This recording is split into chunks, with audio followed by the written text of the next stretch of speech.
अल्हम्दुलिल्लाह रब्बिल आलमीन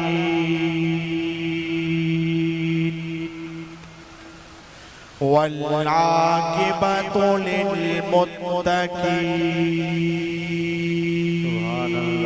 सुभान अल्लाह। अस्सलातु वस्सलामु अला सय्यदिल अंबिया वल मुरसलीन। सुभान अल्लाह। व अला आलिहि व अस्हाबिहि अजमाईन। अम्मा बाद फ़ाऊज़ु बिल्लाहि मिनश शैतानिर रजीम। बिस्मिल्लाहिर रहमानिर रहीम।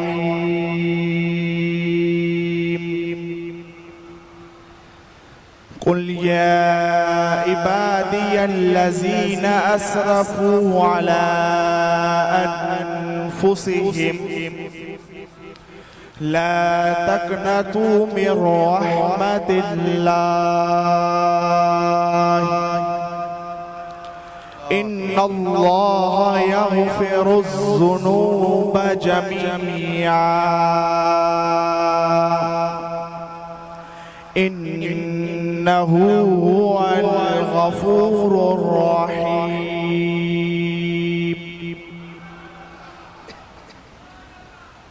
सदक़ल्लाहुल अज़ीम व सदक़ रसूलुहुन नबियुल करीम। मौलाया सल्ले व सल्लिम दाइमन अबदा अला हबीबिका खैरिल खल्क़ि कुल्लिहिम। या रब्बि बिल मुस्तफ़ा बल्लिग़ मक़ासिदना वग़फ़िर लना मा मज़ा या वासिअल करमी। कि मोहम्मद से वफ़ा तूने तो हम तेरे हैं, ये जहां चीज है क्या लोह कलम तेरे हैं। सुभान अल्लाह। मेहर तुझी साण मोहला आ मिलो रहबर हुसैन। करम पंहिंजो तो कयो आ जोड़ नहीं गो हर हुसैन। सुभान अल्लाह। वाह जो मुर्शिद मिलायो तो दिली दिलबर हुसैन। दीदा दिलबर में हुजे ऐं प्या ॾिसूं हर हर मुर्शिद हुसैन।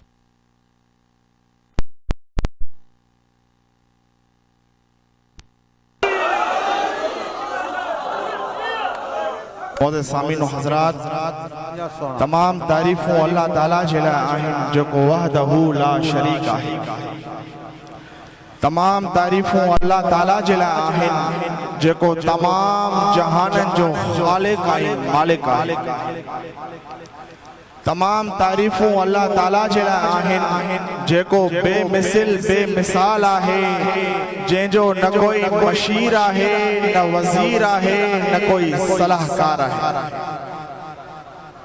दुरूदो सलाम आकाए नामदार हजरत मोहम्मद मुस्तफ़ा अहमद मुज्तबा सरवर असलिया सल्लल्लाहु अलैहि वसल्लम जी ज़ाते मुक़द्दसा जे मथां प्यारी जमायत, अज मां तव्हांजे साम्हूं जेका आयत खुतबे में तिलावत कई आहे, इन में अल्लाह ताला गुनाहगारनि खे पंहिंजी रहमत जी उम्मीद ॾियाराई आहे। हुजूर सल्लल्लाहु अलैहि वसल्लम जी बारगाह में चंद मुशरिकन मां माण्हू खिदमत में हाज़िर थिया। उन्हनि महबूब मदीने वारे साईं खे अर्ज़ कयो, तव्हांजो दीन बेशक हक़ वारो ऐं सचो दीन आहे, पर असां वॾा वॾा गुनाह कया आहिनि। छा कंहिं तरह असांजा उहे गुनाह माफ़ थी सघनि था? उन ते अल्लाह ताला ही आयत नाज़िल फरमाई, कुल या इबादी अल्लज़ीना असरफू अला अनफुसिहिम ला तक़नतू मिन रहमतिल्लाह इन्नल्लाह यग़फिरुज़ ज़ुनूब जमीआ इन्नहू हुवल गफूरुर रहीम।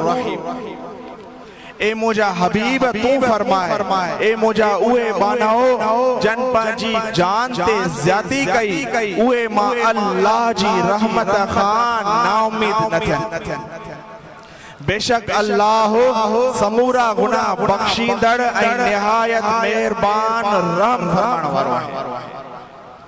मालूम थियो त अल्लाह जी रहमत वसी आहे ऐं ही ख़ास एहसान अल्लाह जो हिन उम्मत ते आहे जो केतिरा भी गुनाह थी वञनि पर सच्ची दिल सां तौबा करण तुंहिंजो कम आहे त गुनाहनि जी माफ़ी ॾियण अल्लाह करीम जो कम आहे।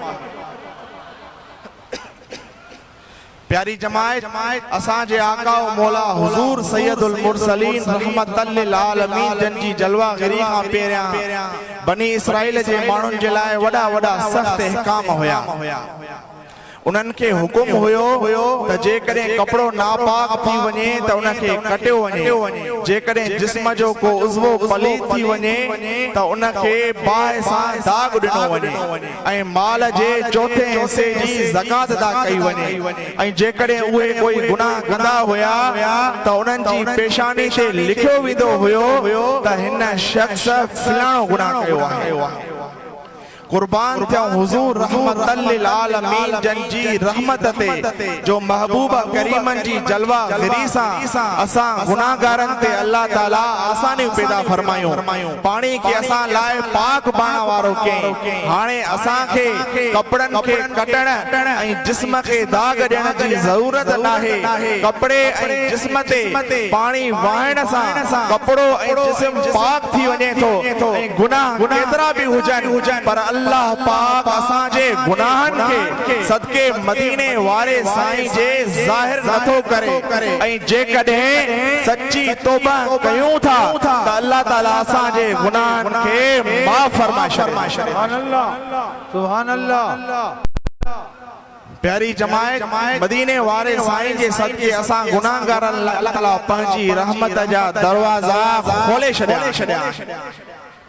हदीस शरीफ में इंदो आहे, हुजूर सल्लल्लाहु अलैहि वसल्लम जन फरमायो, लम्मा क़दल्लाहुल खल्क़ कतब किताबन फहुवा इंदहु फौका अर्शिही इन रहमती सबक़त अला गदबी।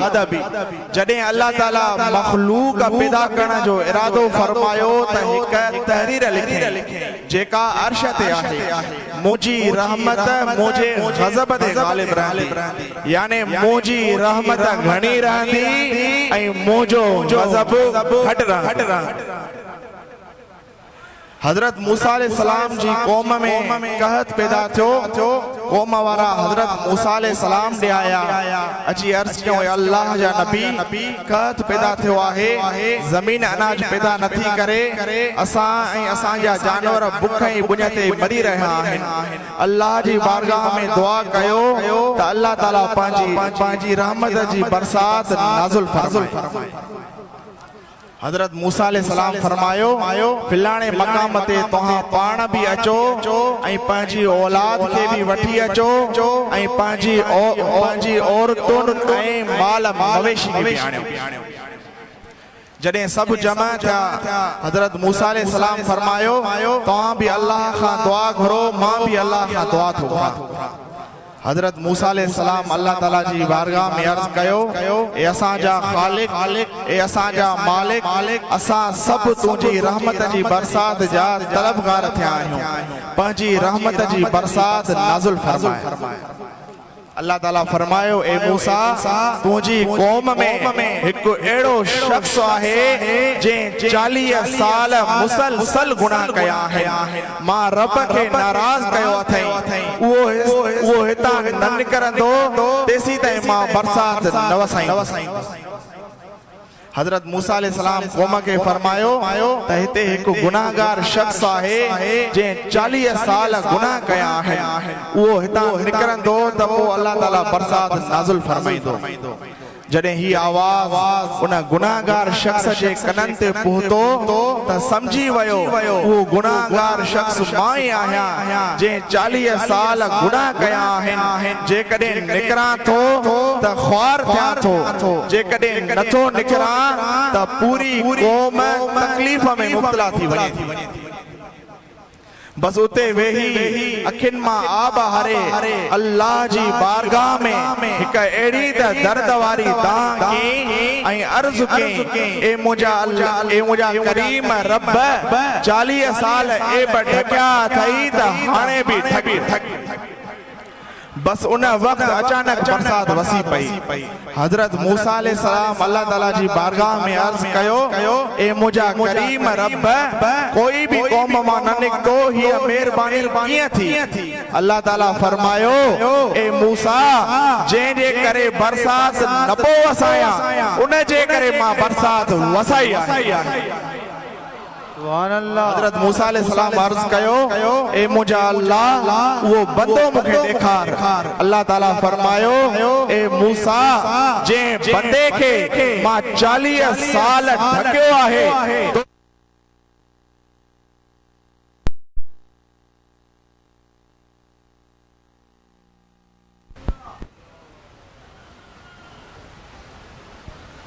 प्यारी जमायत ही हजरत मूसा अलैहिस्सलाम जो उम्मती हुयो जे सच्ची दिल सा रब के सडियो ऐं तौबा के त अल्लाह ताला उन जे मथा एड़ो करम फरमायो कोई तोहाई असा त अल्लाह जे हबीब मदीने वारे साईं जा उम्मती आहियो त पोइ तुझे ऐं मुझे मथा शो न करम थींदो। सच्ची दिल सा तौबा करण तुझो कम आहे त गुनाहन जी माफी देण अल्लाह करीम जो कम आहे। सुभान अल्लाह। हजरत अबू हुरैरा रज़ियल्लाहु ताला अन्हु का रिवायत आहे रसूलुल्लाह सल्लल्लाहु अलैहि वसल्लम जन फरमायो लक़द रायतु रजुलन यनक़लिबु फिल जन्नति फी शजरतिन क़तअहा मिन ज़हरि तरीक़ कानत तुअज़्ज़िरु नास। रसूलुल्लाह सल्लल्लाहु अलैहि वसल्लम जन फरमायो मु हिक शख्स के जन्नत में मजे सां फिरंदे ॾिठो उन वण कटण जे सबब जेको दुनिया में मानुन जी तकलीफ जो सबब हुयो यानी उहो वण जेको रस्ते ते मानुन जी तकलीफ जो सबब हुयो। मालूम जो त अल्लाह जी रहमत बहाना बल्कि बहानो ॻोल्हींदी आहे। अॼु बि ही वक्त तोहां लाइ अल्लाह जी रहमत जो बहानो थी आयो आहे जो तोहां हेड़े ॾुखे वक्त में पंहिंजा कीमती वक्त कढी करे हिक अल्लाह जे कामिल वली महबूब मुर्शिद करीमन जी दरबार में हाज़िर थिया आयो त पक ॼाण जडे महबूब मुर्शिद करीम पंहिंजे रहमत वारा हथ खणी दुआ घुरंदा त अल्लाह ताला असां जूं खालियूं झोलियूं पंहिंजी रहमत सां भरे छॾींदो। आमीन। दुआ कयो त अल्लाह ताला असां जे महबूब मुर्शिदन करीमन के कामिल सेहत ऐं खिज़री हयाती अता फरमाए संदन जो सायो असां गुनाहगारन मथा कायम ऐं दाइम फरमाए। सब चओ आमीन बिजाए सय्यद मुरसलीन। आमीन। मेहरबानी।